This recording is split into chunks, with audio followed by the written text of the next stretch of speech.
House Bill 2201 will be advanced to third reading. Hearing no objection, so ordered. Engrossed House Bill 2201 on third reading and final passage. Remarks. The good gentleman from the 30th, Representative Pellicciati. Thank you, Madam Speaker. We were sent here to solve problems. And today we have a challenge before us, which is addressing the costs associated with the current Sound Transit program, but specifically focused on the valuation of car vehicles. And there is a reality that under the current valuation system for Sound Transit 3, the car valuation system is higher than the market value or true value of the cars being taxed. This bill simply addresses that issue.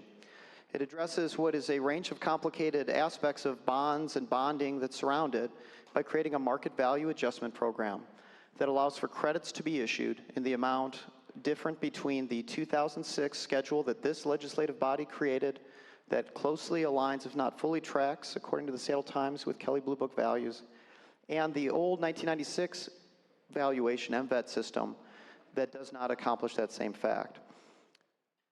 What this bill will do is will allow for those credits to be issued, for drivers to be made whole in the taxes that they've paid, and issue refunds for those who've previously paid those taxes.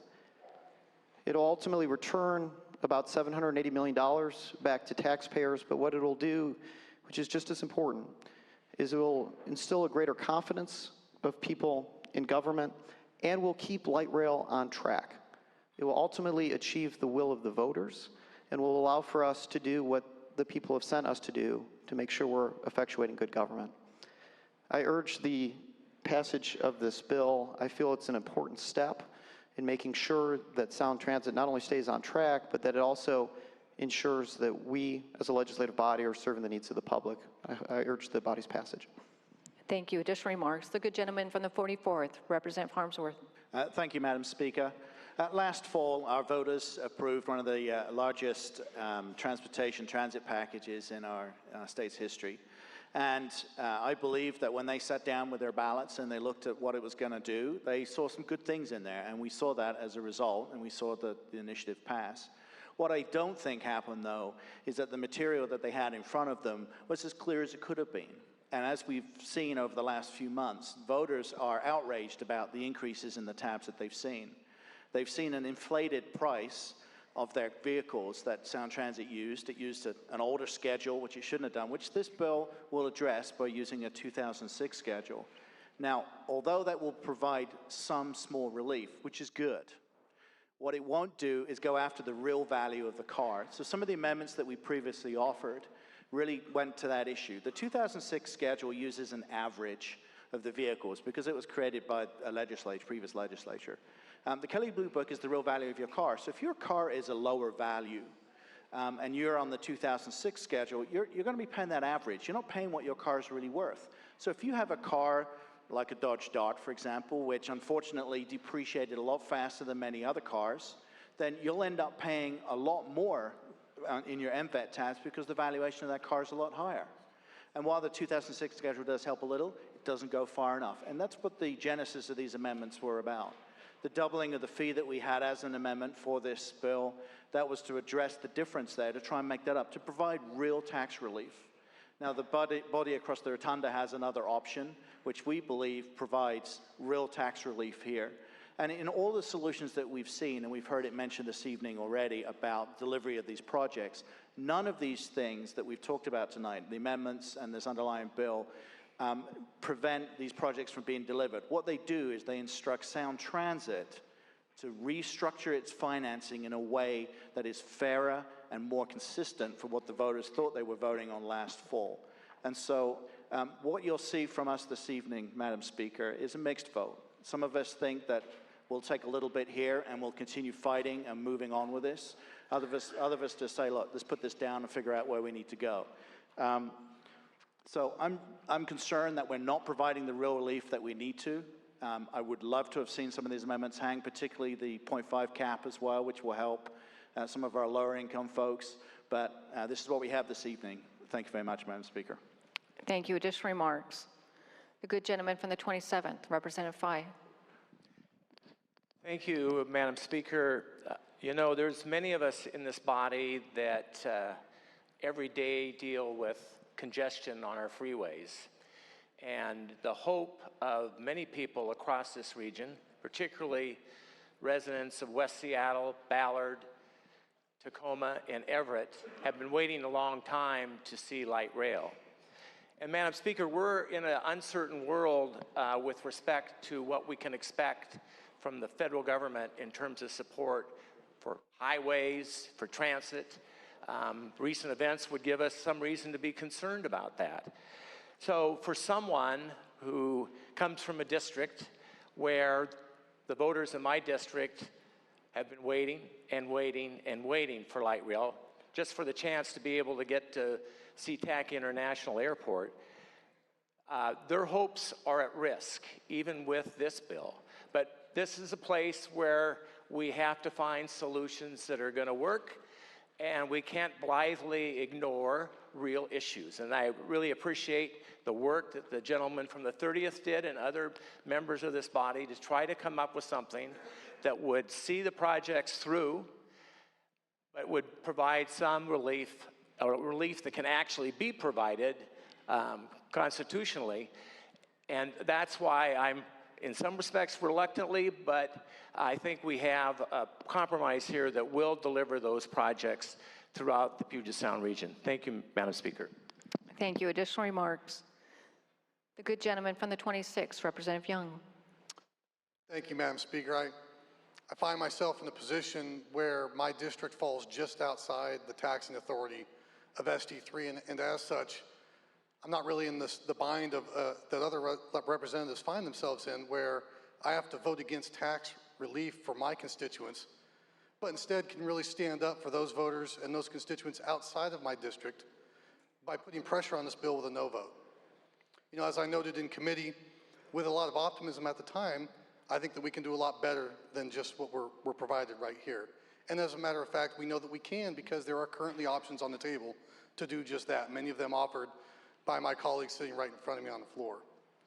You know, the truth is, Madam Speaker, I know this bill is moving fast because there's a lot of voter frustration over this ST3 implementation. But that is exactly why we should not soft serve the fix that we're trying to give voters and constituents in this state. The truth is, there are a lot of hardworking, blue-collar, middle-class families that are begging us for relief right now. There are also a lot of retired families that are on fixed incomes that are asking us to help them afford their vehicle so that they can just get to the grocery store.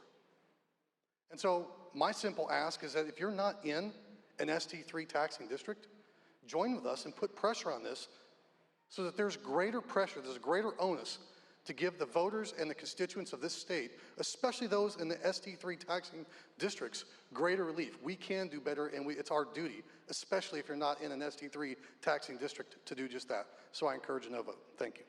Thank you. Additional remarks? Seeing none, the question before, the good gentleman from the 31st, Representative Stokesbury. Well, thank you, Madam Speaker. I share one thing in common with the gentleman from the 27th District, in that I'm going to reluctantly vote for this bill. I'm going to reluctantly vote for this bill because I've heard from hundreds, if not thousands, of my constituents who have demanded that I do something to provide relief.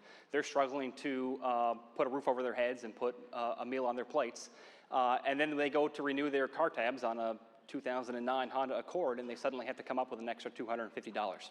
I think that's wrong, and I'm glad that we're doing something about it. But the reason I'm a reluctant yes vote is that I think we should be doing more about it. Madam Speaker, our constituents, frankly, this bill gives them a dime back. They deserve their full dollar back. We saw in the news this week an example of a company that did not treat its customers very well.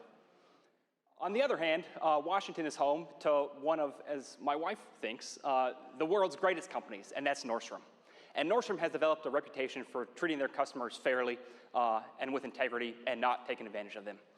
Madam Speaker, I know that government isn't quite a business, but we can learn a thing or two from business. I think that we ought to treat our taxpayers like Nordstrom treats its customers. We ought to give them their full dollar back. We should not treat them like United treats its customers and take that dollar from them while they go away kicking and screaming that we should never have had that dollar in the first place. So I'll vote for this first 10 cents today, but I hope that in the near future, we can give our taxpayers their full 90 cents back that they deserve. Thank you. Thank you. Additional remarks? The good lady from the 46, Representative Farrell. Thank you, Madam Speaker. I am rising today in support of this bill because this bill is fundamentally about fairness. As policymakers, it is our job to ensure that the systems that we put in place have integrity. And while I am deeply supportive and committed to a regional mass transit system, if we have put in place a system, we don't want to point fingers at Sound Transit, folks have pointed fingers at the legislature. That's not what this is about. There is a problem that people have identified, that the valuation system that is being used to underneath the MVET is not fair. And when that has come to our attention, it is our job to fix it, because we need people to trust that the systems that we put in place are fair and have integrity. So I am here today to support this bill. This bill is a bill that I think finds that spot where we are able to move forward with voter-approved transit projects to underscore the will of the voters, but at the same time, take responsibility for and fix something that needs to be fixed. This bill finds that spot where we can do both of those things, and for that reason, I am a yes vote today, and I'm urging your support.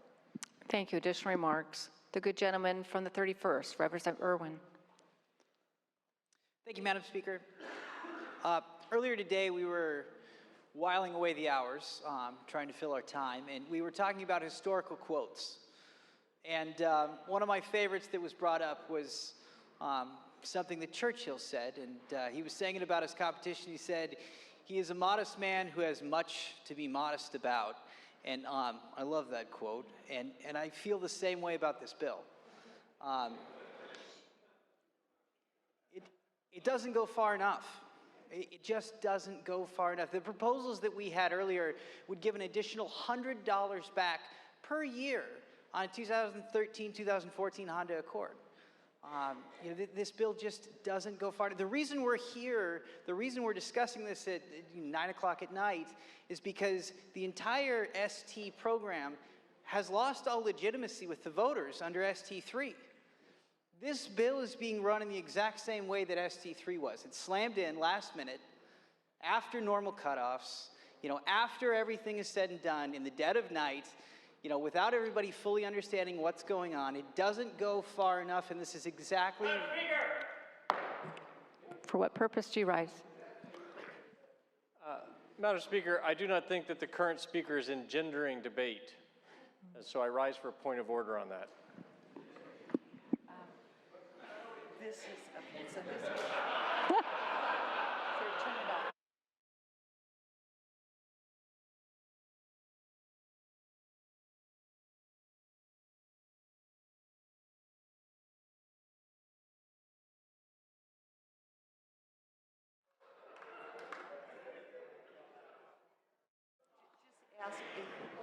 Your point is well taken, and we would ask the gentleman to engender debate. Please proceed. Thank you, Madam Speaker. Here's my point, okay? I'm going to vote for this because I support my voters that are saddled with ST3. My district crushed this initiative. They didn't want it, but they're part of it. And they deserve more relief than this, but that's not on the table because that was taken away from us. So going forward, I will vote for it, but the reason we're here is to try and give some legitimacy back to ST3, because as this $54 billion project goes forward, there will be the next great calamity. There will be some billion-dollar loss. There will be some major loss, and if the program isn't legitimate in the eyes of the voters, when that happens, no one will be able to stop the ire. We are here to fix this, as the gentlelady alluded to earlier. We are here to try and make this better because it's so messed up now. I wish it had gone further, and that's all I have to say. Thank you. Additional remarks? The good gentleman from the 42nd, Representative Byes. Thank you, Madam Speaker. Going to be asking for a no vote on this today.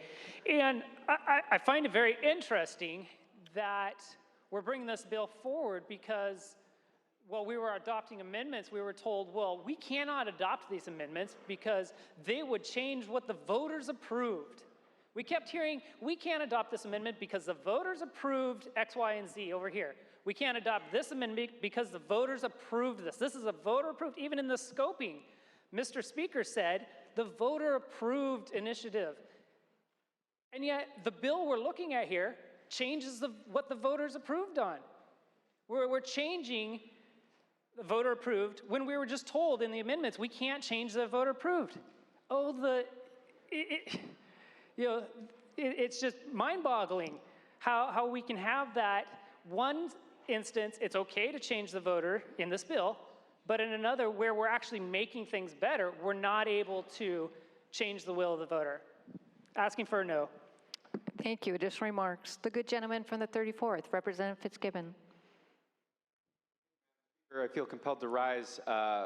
Hearing the remarks, a couple of the remarks from the other side of the aisle, I feel compelled to remind the body that the only aspect of the 2015 transportation package that the voters were asked to weigh in on was Sound Transit 3. The voters were not asked to weigh in on the North Spokane Corridor or the Red Mountain Interchange or State Route 509 or State Route 167. The only thing that this body asked the voters of this state to weigh in on, the voters of the Sound Transit region to weigh in on, do you want to raise your taxes to pay for a regional transit system? It wasn't in the dead of night.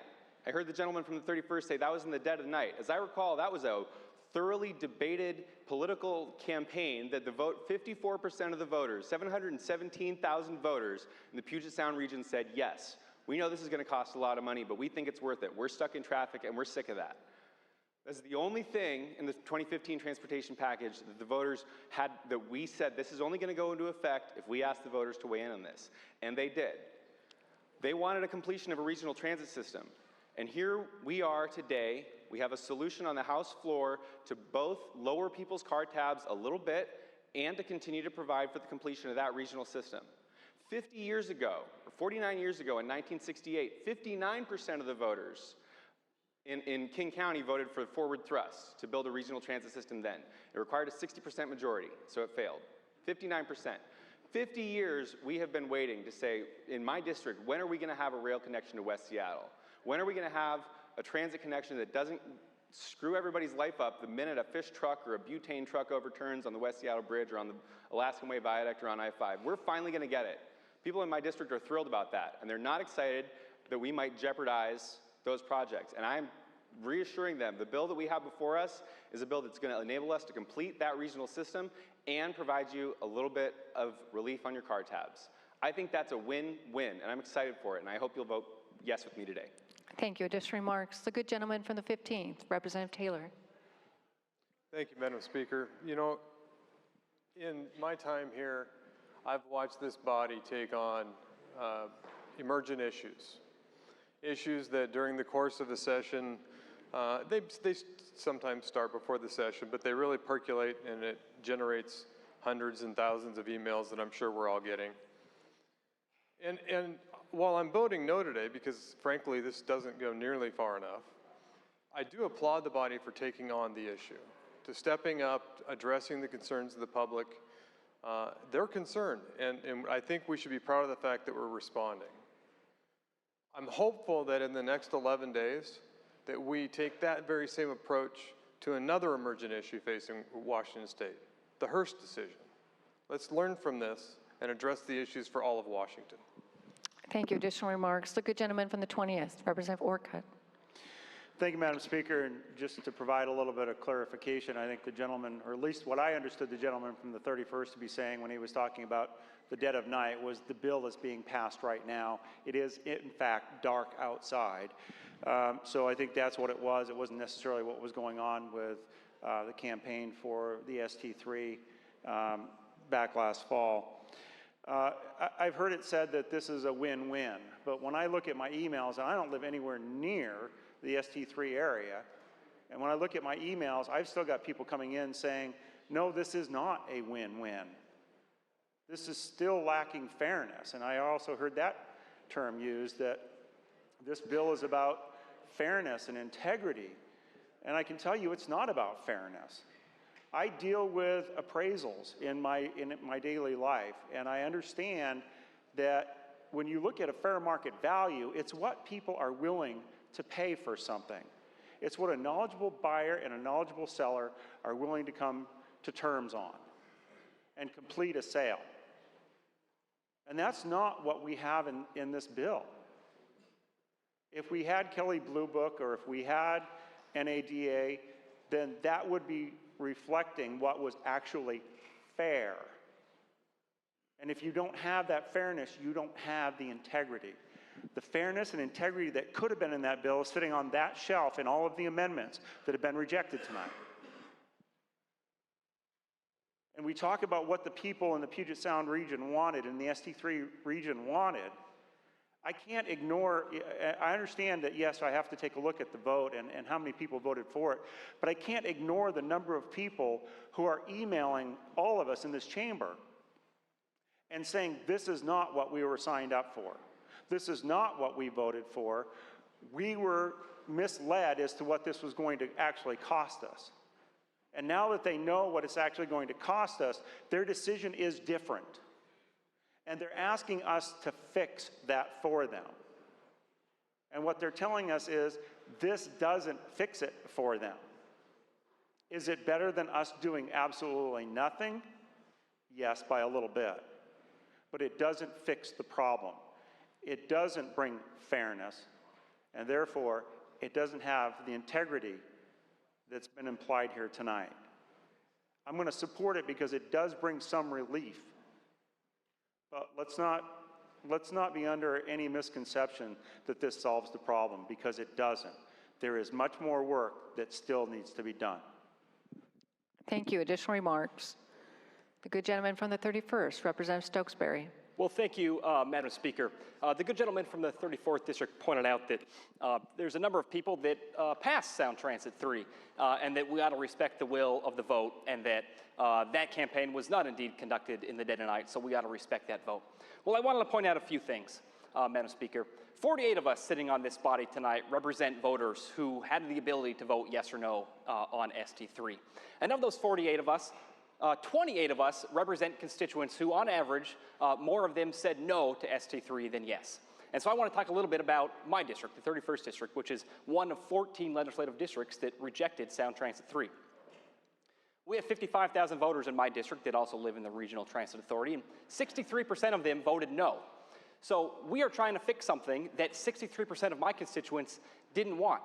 And yes, they had a chance to vote on it, and that's good. But you know what, Madam Speaker?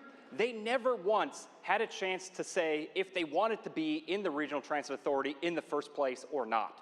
So I don't find that fair by any definition of fair, Madam Speaker. They never were given the chance to say, we don't want to be part of the Regional Transit Authority. Once they were made part of it, 63% of them said, we do not want to have these taxes raised upon us. After those taxes were raised upon us, they said, we do not have the ability to fire or unelect the people that are forcing this upon us. So that is where we come in, Madam Speaker. We're the only people who are able to stand up for the 63% of my constituents who never asked to be part of Sound Transit area, who didn't want to be taxed. They said no when they were given the choice, and they don't have anybody from the Sound Transit Board that they can fire or unelect. So, Madam Speaker, yes, a majority of 3 counties did support this, but there are lots of places that receive no service under Sound Transit 3, did not want to be taxed under Sound Transit 3, and are frankly going to be unimpressed when we say, here's your $20 rebate for your $200 tabs. So, again, I will reluctantly vote for this because as somebody who was just repaid $20 earlier today, I can tell you that $20 in your pocket is better than no dollars in your pocket. But, Madam Speaker, we are nowhere near done, and I sincerely hope that members on both sides of the aisle, the 48 of us that represent Sound Transit residents and the 50 who don't, can come together and decide in future legislatures that we're going to return more of the people's money to them. Thank you. Thank you. Additional remarks? Seeing none, the question before the House is final passage for engrossed House Bill 2201. The Speaker is about to open the roll call machine. The Speaker has opened the roll call machine. Has every member voted? Would any member like to change their vote? The Speaker is about to lock the roll call machine. Representative Cody, Representative Clifford, Representative Harmsworth, how do you vote? Speaker has locked the roll call machine. Clerk will take the record. Madam Speaker, there are 64 yeas, 33 nays, 1 excused. Having received a constitutional majority, engrossed House Bill 2201 is declared passed. House Bill 1958, clerk will read. An act relating to Regional Last Transit line. Authority, effect immediately. There are amendments. Amendment 474, clerk will read.